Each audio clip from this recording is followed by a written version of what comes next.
আসসালামু আলাইকুম, সবাই কেমন আছেন? আমি বাংলার কৃষক ইউটিউব চ্যানেল থেকে বলছি।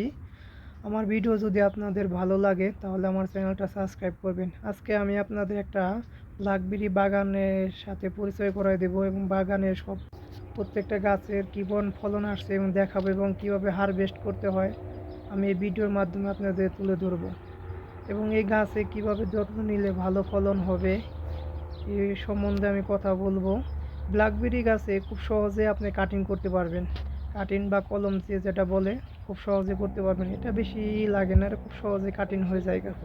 ব্ল্যাকবেরি ফলটা খেতে খুবই ভালো এবং মোটামুটি মিষ্টি, খুব যে মিষ্টি তা বলবো না, মোটামুটি মিষ্টি আর কিন্তু খুবই রসালো ফলটা।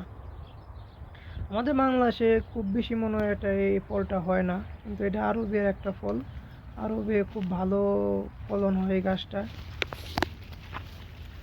আপনারা কেউ যদি ব্ল্যাকবেরি ফল চাষ করতে চান তাহলে আমার কাছ থেকে পরামর্শ নিতে চাইলে নিতে পারবেন।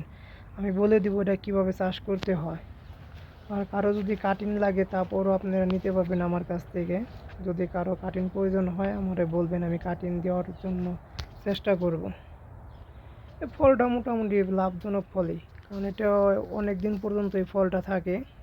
কারণ এই ফলটা বছর ইচ্ছে করলে 2বার করে ফলন আনা যায়। কারণ এই ফলটা শেষ হওয়ার পরে সম্পূর্ণ পাতা ভেঙে দিলে নতুন করে নতুন ফল আসবে এই বাগানে।